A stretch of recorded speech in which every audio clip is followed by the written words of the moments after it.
The WonkyWoo and the Ribbidib Bribb.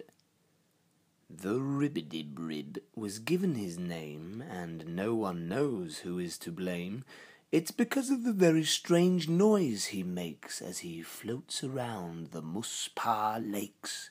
He'd hop, he'd jump, he'd flippity-flump, and land with a flimp and a glimp and a bump, then lay on his back and look up at the sky and dream of the day he'd be able to fly.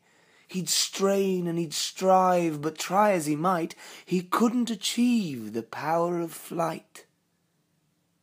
Now here's the rub and here's the thing, the Ribbidib Bribb did not have wings, but what he had was determination and a very great imagination.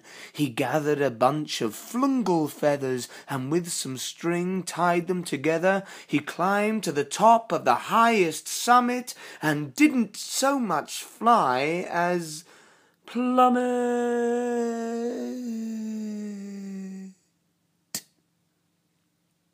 This didn't deter this aviator, who gathered his things to try again later.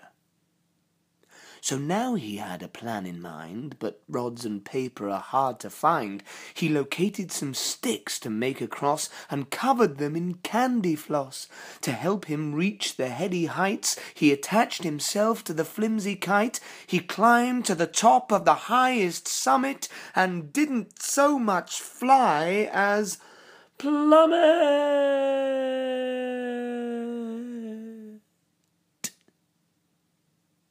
Still undeterred, this aviator gathered his things to try again later.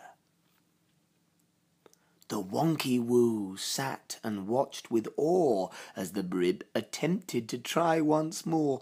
Do you mind if I make a small suggestion? The WonkyWoo said as the Bribb pondered the question. Why, no, not at all. What had you in mind? We need an idea that is right and refined.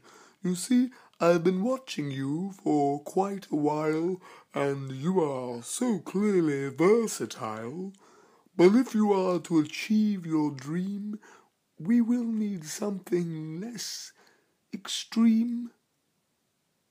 Now by the light of a bluish moon, they decided to build an air balloon. They collected some grubel flops floating around and bunched them together and tethered them down. Oodles of spoodle webs tied up in knots and a basket made up of springerling cots. Now he was ready and raring to go and promised the Woo a wondrous show. They released the balloon at dawn's first light. He became the first Ribbidib Bribb to take flight.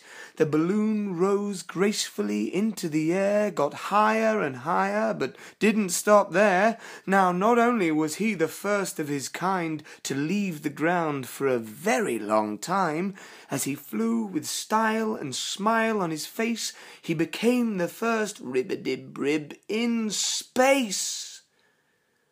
The Woo looked up and smiled with pride, and hoped his friend was enjoying the ride. Bon voyage! He yelled up to the Bribb, and really wished he could have made the trip. A fair wind and following skies, the WonkyWoo thought, with a tear in his eye. He watched until the Bribb was out of sight, and whispered a fond and hopeful good night. So if you look to the sky on a bluish night, you might get a glimpse of the Bribb in flight, and maybe you'll spot him as he passes the moon, and he'll give you a wave from his splendid balloon.